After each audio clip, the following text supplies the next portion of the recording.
Alex, welcome. I am really excited to have you here to talk about your new book, Factory for Good. Now, before we get into what this book is all about, can you give me a little bit of background into why it was so important for you to write this? I feel like the work it takes to get a book out into the world it requires a lot of effort and focus. And so, what motivated you to create this book in the first place? Yeah, well, thanks for having me, Nate. Nice to see you and happy to have this conversation. It's been very much on my mind over the last 2 years. And the reason it has is I worked in tech, built a tech company. We were fortunate enough to exit in 2021, which was great timing by us, but that's a whole different conversation. Once that happened, I went through this period of like a brief honeymoon where I kind of did the retire thing for about 3, 4 months and all was great. And then I kind of, I think a lot of people listening will felt it. I went through that. Wait a minute, what's next? Like, what am I going to do? And losing my identity. And I went through this process and through this kind of personal, we'll call it a personal crisis, but through this personal process of figuring out who am I, what do I want to do next? I realized through the wealth creation, I had a choice to make that if I didn't make it with purpose and intention, it was going to draw me down this road. And I had seen where that road led because of some personal family circumstances and some choices my grandpa made that led to the ruining of my family, which again, we can discuss. And so I wanted to go down the other path, which I knew would cause intention and purpose. And so just talked to a lot of friends, talked to a lot of people in the space or had gone through this experience and read a lot of books and started to try to go through it to figure it out for myself. And then from doing that, I was like, man, some people have incredible experiences. And it was way different than what I thought it was going to be. Like their recommendations, their insights, their stories, their opinions when they were older. I was like, okay, so there was something there. And from that, I said, all right, let's try to compile it into a book. It's been more work than I anticipated, but we're here and we're excited to share it. Well, I'm excited to dig into it a little bit. Now, you mentioned your grandpa made some decisions that didn't do your family any favors. I think there's a lot of people in the world right now, they've worked really hard to amass some wealth. They've worked really hard through their lives to leave something to the next generation to hopefully bless and benefit their lives. And their worst fear is that the legacy that they've worked so hard to leave behind actually has the opposite impact of what they intended and that it tears them apart. So can you dive in a little bit into some of the pitfalls that might befall people who come into wealth, maybe without context or guidance or Yeah. So, yeah. so let me actually give a little context. So my great grandpa moved to Seattle and, we'll call it the 50s and 60s, a long time ago. Built up a little, kind of what you would consider a Walgreens type of empire and, built a great business, was very successful. He was a great person to the point of like, it was a year ago that someone I'd never met. This is, I'd never met my great grandpa actually, but I knew about him and we talked about him and we revere his values and his impact that he's had.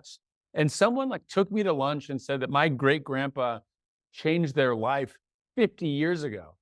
And that was just this like a really impactful thing to me. Like, wow, I've never even met this person, but like I'm really proud of what he did.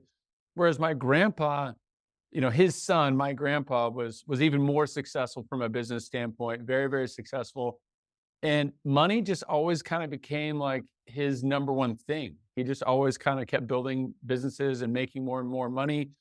And so he lost his relationships as an example. 3 out of the 4, my aunts and uncles died of drugs and alcohol.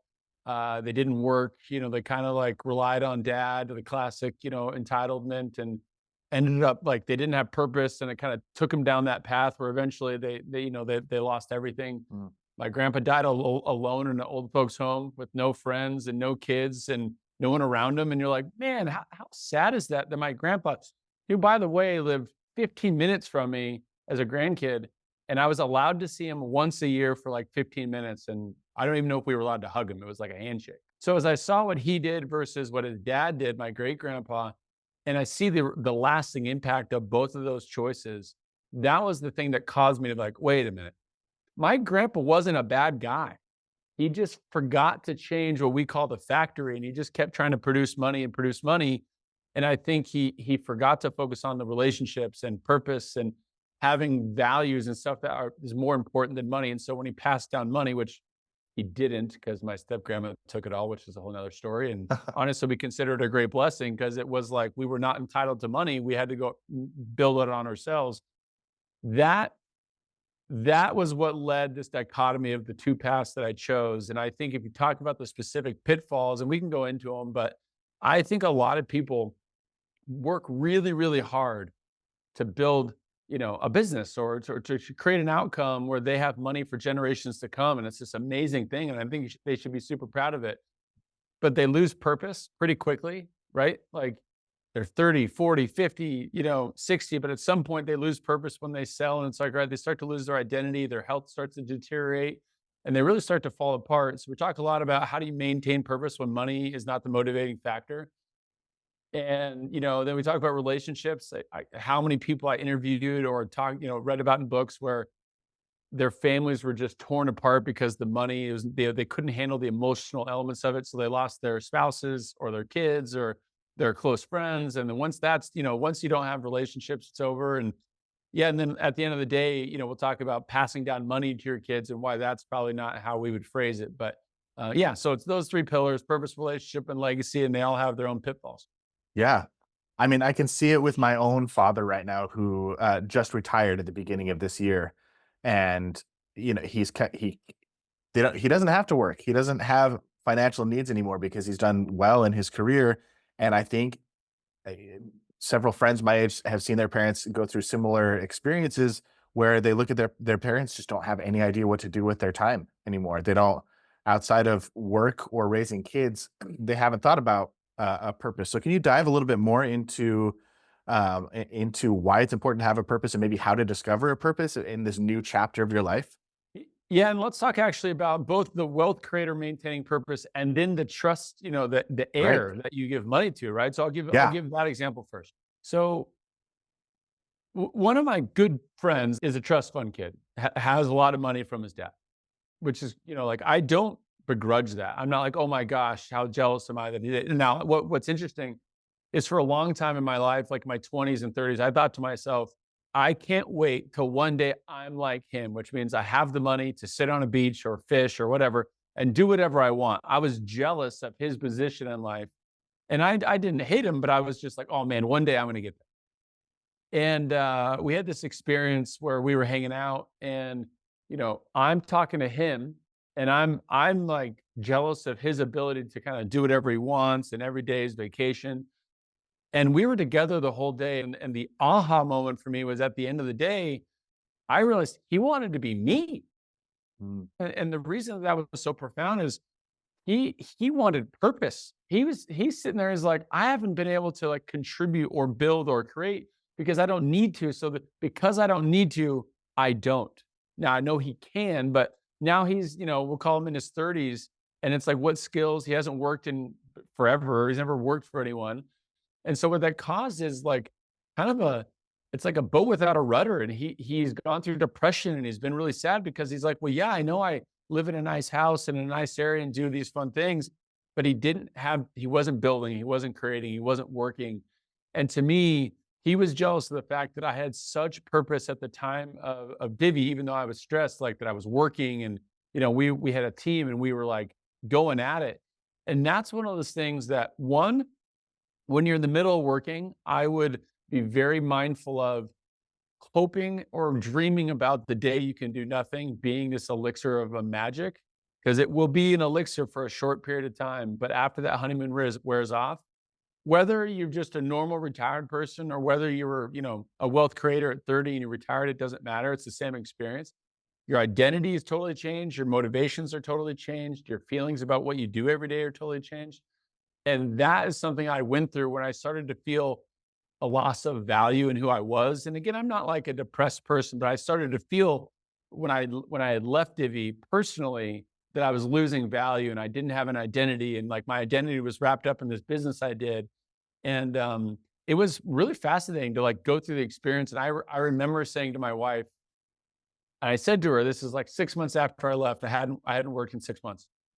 And I said, I don't know how to describe this feeling. And I know if I go and say it out loud to the public, they're going to kill me. But I missed the rat race. Like Mm. I'm jealous of my friends in the rat race. And my wife was like, what are you talking about? And I'm like, no, I know that's extreme, but let me explain. I said, my friends wake up every day and they have purpose. They got to go cut, they got to go hunt. They got to go put food on the table. And every night they go to bed and they're like, you know what? I did what I was supposed to do. I went to work. I provided for my family and I feel good. I earned my sleep. And I like didn't have that feeling. And I started to feel like, wait a minute. I know I played golf today and I ate good food and saw a friend, but I don't feel this energy inside of me. And that was really hard for me to go through. And so I think the lack of purpose can hurt both the wealth creators that retire and, sit on a beach all day, and also the heirs that get it too early and then they never really have to do anything. I think it really like knocks them at the knees and it kind of stunts their growth. And they kind of end up, a lot of them end up sitting there not really becoming the full version of themselves, and therefore very handicapped in terms of like their emotional and physical well-beings because they're just kind of stunted right there.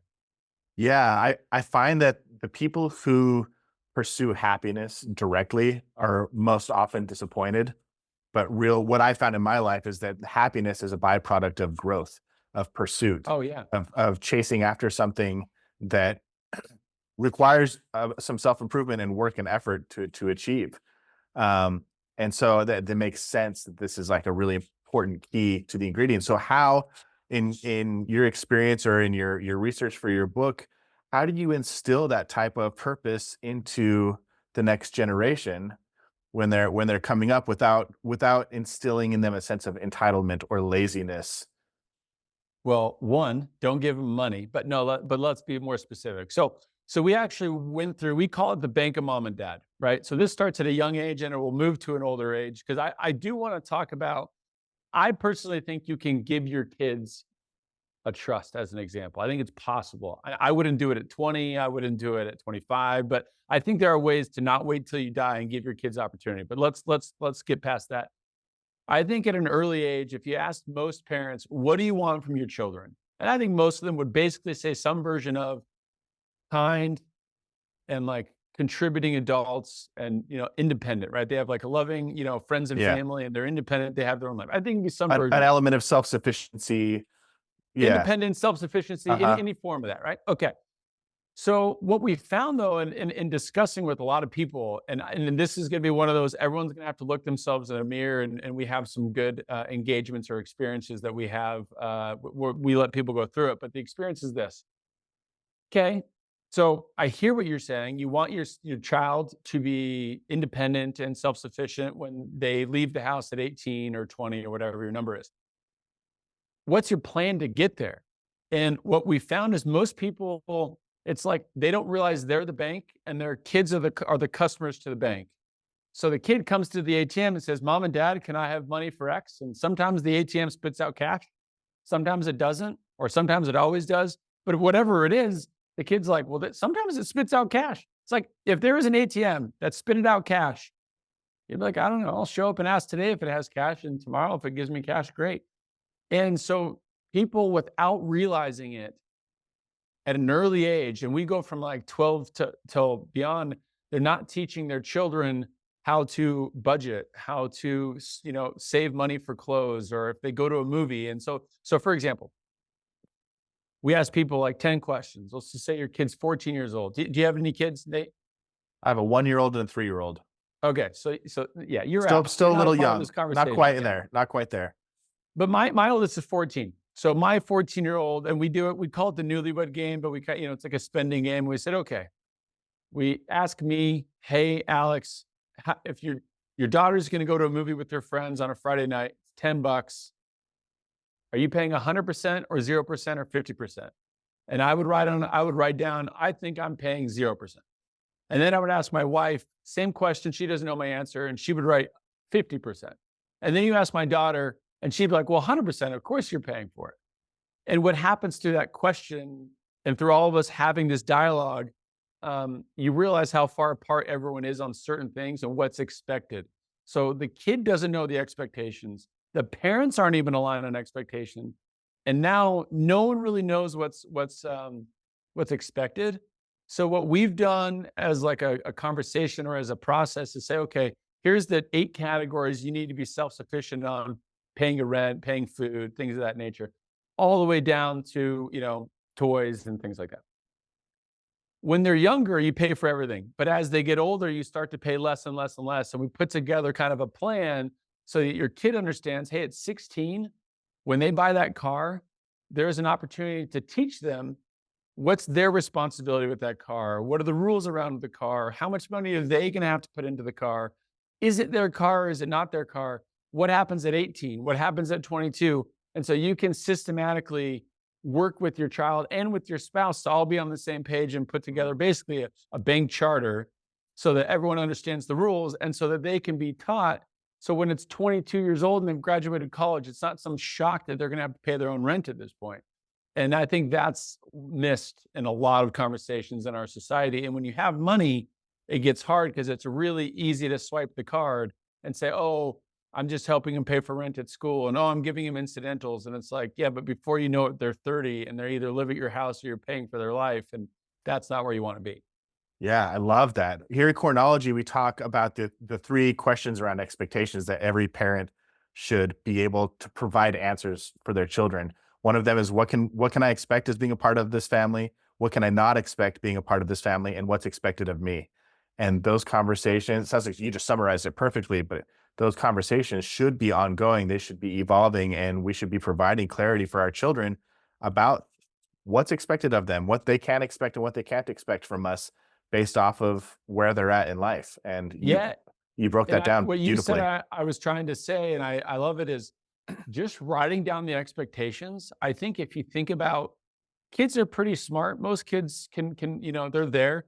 If you don't write down expectations, then they're like, I mean, my mom's always going to take care of me. But when you write it down and say, hey, this is what we'll give you, I'll give you an example. Hey, you're going to go to college. We'd love to pay for your school because that's an opportunity we can afford. But you need to get this GPA, or I'm only going to pay for 4 years, and this is what you get. After that, you're on your own, or you got to pay for your own rent. Like if it's written down and they know years in advance, they know at 16 what's coming at 18, they can start to mentally prepare themselves to like, okay, I got to get a job. Okay. Even though my parents are wealthy, they're going to make me pay for my own rent. Okay. Like they have to understand that no. You're going to have opportunity, but you got to open the door and you got to be your own person, because I think the last place, like you've heard the saying, 90% of wealth is gone by the third generation or whatever that famous stat Yep. is. I think a lot of that is because when you have one wealth creator who has, let's say, 3 to 4 kids, and then they all have 3 to 4 kids, like one wealth creation cannot support 16, 20 people living like the one wealth creator, thinking that it's all theirs. It's like, It well, you gets need more diluted. wealth producers and creators. Otherwise, it just crashes. It's like an inverted pyramid. So, I think they all have to understand they have to produce, they have to create their own life. They will get opportunities, but let's be explicit and write them down so we understand what the exchange is and everyone knows the rules. Brilliant. So when it comes to purpose, giving specific purpose to that next generation, make sure that you have really clear expectations, make sure that you write them down, make sure that you update them at different benchmarks throughout their life. And if you can do that, do it well, by the time they become adults and move out of the house, they're not going to be operating under assumptions that you're going to be bailing them out and providing for them their entire life. Yeah, and the biggest thing is like if they realize they have to work and they have to have a career, it will give them purpose. They will Yeah. realize, oh, I've got to be a lawyer, I've got to be a doctor, I've got to be an entrepreneur. They will then have to go out there and provide for themselves. That alone, even if they kind of fail in life, if they feel like they are working 8 hours a day trying to achieve anything, that alone significantly. It's the people that know they don't have to work and don't work and just everything's given to them. I think that just I saw it, I've seen it personally, and I've seen it with a lot of these interviews. It never ends well. Yeah. I know another worry a lot of people run into is they're worried that relationships will degrade, whether it's as a result of their inheritance and there's litigation and disagreement about being treated fairly and all this other stuff, or if it's just the hope that your family stays together and mom and dad are oftentimes the glue in the family, and when they pass away, siblings kind of just drift away from each other. Do you have any insights into that aspect of inheritance and how uh, to nurture those relationships and ensure that they remain strong over time? So I'm going to give you the most polarizing thing that came out of the book interviews from a person I really respect. And he's doing, he's got 6 kids. They all love each other. But he kind of said, like, out of the gate, he made this statement, one that I was like, whoa, whoa, whoa, what do you mean? But he's like, shared assets ruin families. Mm.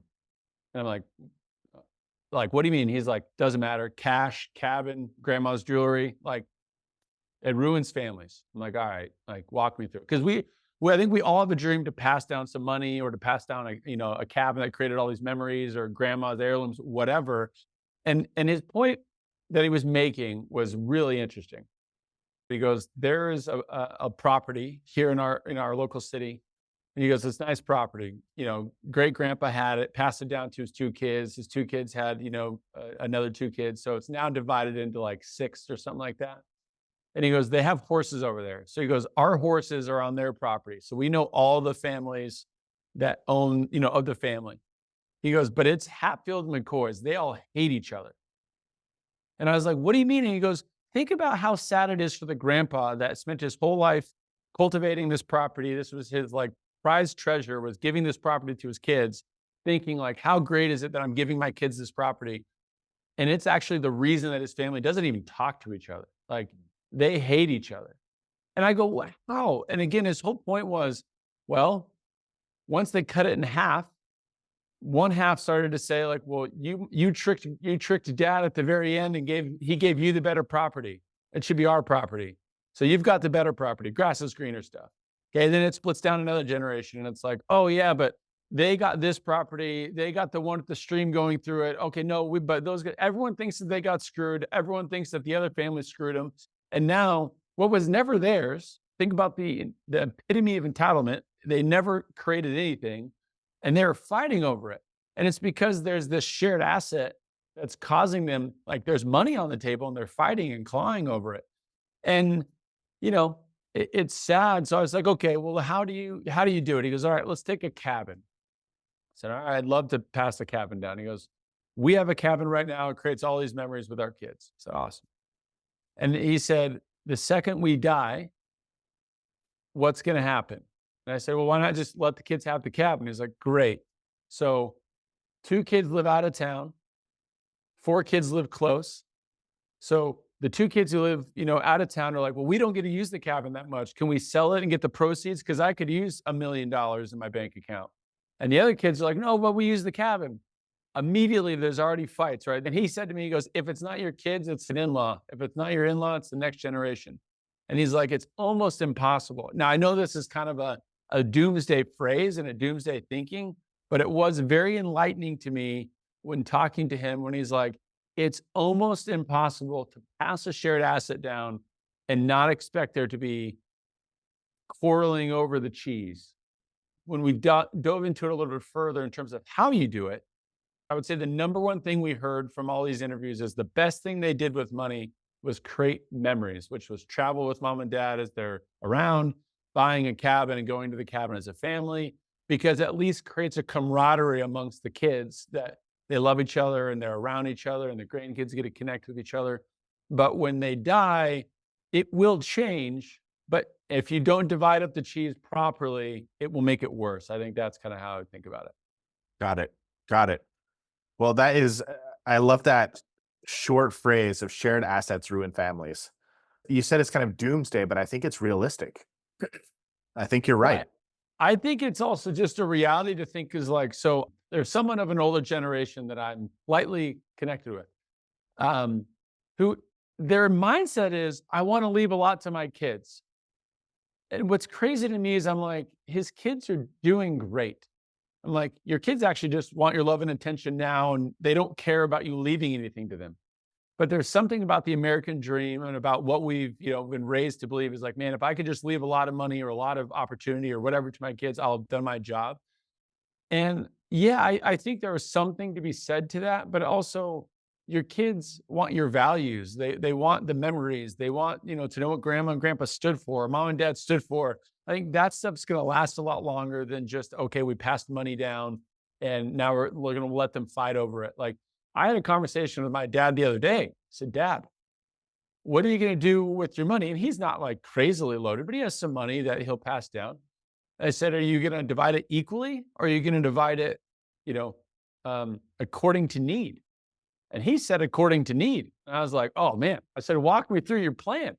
I was like, "I'd love to hear." I said, "Dad, my dad and I have had this conversation." I'm like, "Dad, I don't need your money. I don't want your money. I'll give it to a charity if it comes to me. Like, don't, it's not about me. I just want to hear about what you're going to do with it."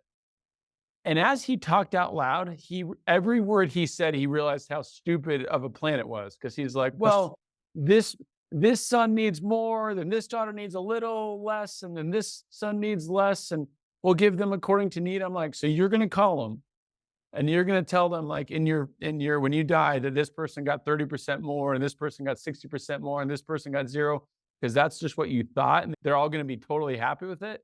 And he was like, "Yeah, that's a bad plan." And so he's switching up his plan at this point. But Interesting. So it sounds like fairness is a big conversation when it comes to maintaining relationships. When somebody feels something is unfair or they're getting the raw end of the deal, it causes a lot of discord and that festers over time, and that can be kind of the root of a lot of those relationships dissolving. ha- have you read Entitlement? It's a great book. I would recommend it to anyone out there, talking about this subject.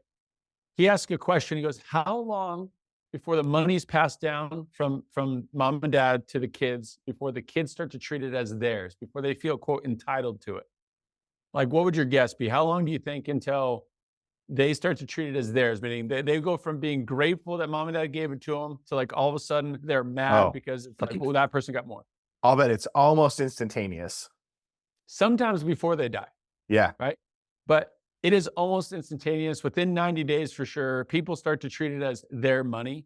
And I think as a parent, when you realize what are the after effects of this, anything that's not fair that you're not there to work through. Again, I would advise people to to discuss the asset transfer well in advance of dying and be open about it. I mean, like, my parents, by the time they died, my siblings would be 60. So it's like, how much are you helping them at 60? So yeah, why not have the conversation? So, hey, if you're going to do it differently, you can communicate to them, "Hey, we love you. This is what we're thinking. This is what we're planning. Are you okay with it? Do you have any questions about it?" At least address it. I think way too many people just, like, die, and it just kind of, like, it's like a funeral. It's like, "Yeah, you guys deal with the crap and, let me know what happens." Obviously, you're dead. But I think that's where there's a lot of, like, well, there's no one to discuss. Like, did dad love me less than you because he gave you more? Like, I only have, more because I saved and scrimped. Like, am yeah, I being punished for that? And it leaves a lot of open, look, money is super emotional. And that's the thing I realized in talking to a lot of these people. There's the logistics of money, which is, how do I pay less taxes? How do I transfer it? How do I manage my investments? All that's great. But the emotional side of money is significant, and it's not to be underestimated in terms of what it does with your brain motivations, what it does between siblings, what it does between parent and kids, and you have to talk through that. And so I would advise people to communicate early and often and have open dialogue and conversation about what your plan is for your heirs, if that's what you're considering. yeah, and I mean, a lot of the focus in this section of our interview is focused on assets, but I think what you're alluding to, and what I'd love for you to elaborate on, is that a lot of the passing on of inheritance isn't just assets. It's like it's values, it's beliefs, it's life lessons. Like there's a whole other element of who you are that can help make this transfer of wealth from one generation to the next a lot more intentional and filled with purpose and direction. And so how would you uh, Yeah. advise people in this stage of life go about clarifying those things that you want to pass on that are more human capital than Yep. financial capital? So I would say there's two ways to do it that we've identified. One is we talk about writing a legacy letter, and we actually allow you to, like, we give you kind of a framework to write it. But, Mhm. my wife and I have started writing this legacy letter of, here's what we care about. Here's our life story, by the way. Here's what it took to build the wealth. Here's the luck that we had. Here's the hard work we put into it. Here's the risk we took. Like, here's the origin. And also, here's what we care about. We care about giving opportunity. We care about education. We've donated to these things so that the kids know, oh, this money isn't just consumed and for travel and for trips and houses, but like, the wealth creation was hard and a process. And mom and dad, we don't care about the cars. We care about the people, and we care about, the values that we did. So I think a legacy letter is super important. The other thing is the whole point of the book is called Factory for Good. And the point of that is everyone's got a factory basically where you spend your time and energy. And for most of your career in life, your output is money, because you spend your time and energy and you go to the factory, you build your own factory and you produce money, and money allows you to provide shelter and needs and food and all the things, right? The point of this conversation and the point of the book is that at some point your factory no longer needs to produce money, but now money can be an input with your time and energy, and the output now needs to be good. Hmm. So it's a factory for good. And so I would recommend, again, this is the whole point of the book, if you really want to pass on a legacy and something that matters and have a shot at making it from generation to generation, pass on your factory for good, which is a sustainable, living, breathing reality of your values and producing good. And so, for example, I won't go into what my wife and I do, but it's like it's forcing us to build our own business, but into this factory to say, okay, what do we care about? Well, we care about these things, which is his own process. And then, okay, how are we going to help support those things? Okay, well, we're going to set that up. And so our money is already starting to be pushed that direction. And over time, we want it to be more and more. And over time, we want our kids to be involved with this factory. So they start to understand these are the things that matter, and not just how much money can I get from mom and dad, and I can put that towards a car or a house or, clothes. And I think if you build a really good factory for good that your kids can be a part of, then you're training the next generation to not be about themselves, but to be outward and to be thinking about how they can help and realize a blessing it is to have the money. And I think that changes a lot in the next generation's mind. It's great how you have simplified this process. What you're describing here, though, it doesn't sound like it's a snap of your fingers, like one conversation and you're done. This is preparing the next generation, having these conversations, identifying your values, trying to figure out how you want to navigate all of these things. It's an ongoing process. And I think, the audience for this specific interview is going to be trusted advisors, whether it's an estate planner, a financial advisor, an accountant, an insurance broker, people who are involved in these conversations. I think a lot of times they set up the plan for the assets and they're like, okay, we protected the assets, we've maximized the That's their job. returns, and we're done. And what I would love to hear from you is, what can these trusted advisors do to go beyond just the asset side of the conversation and actually help these families engage in conversations like the ones that we've talked about for the last couple of minutes here, and lean more into the relational, the legacy, the values, the purpose conversations, which are Yeah. so pivotal and just as important to preserving your legacy and passing these assets on successfully as the legal stuff.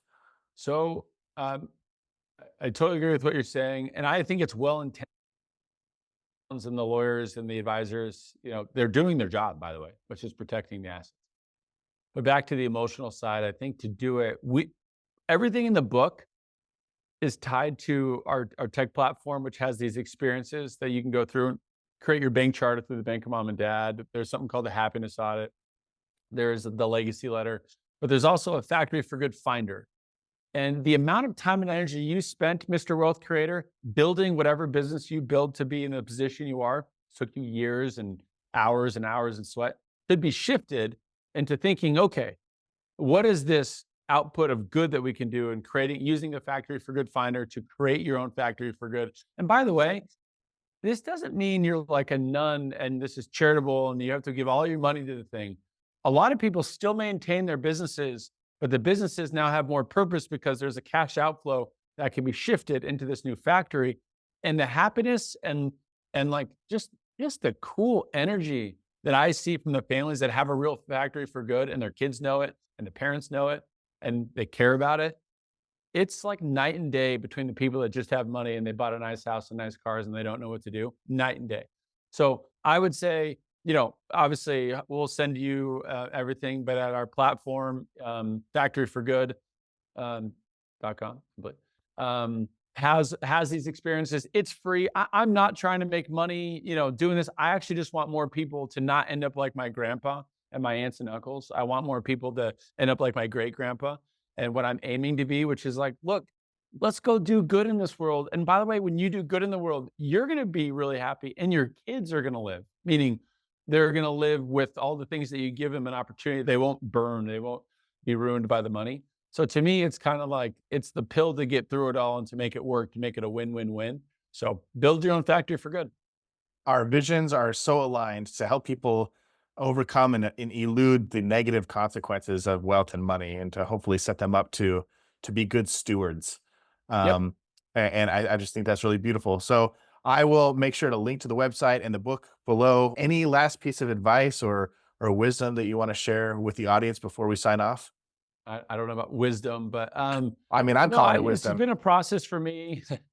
I don't have the answers that I know. It's been really fun. A lot of the book stuff isn't just mine. It's like just hearing from so many of the people that have spent years going through it. Their kids are older now. They've kind of seen the effects of the choices they had.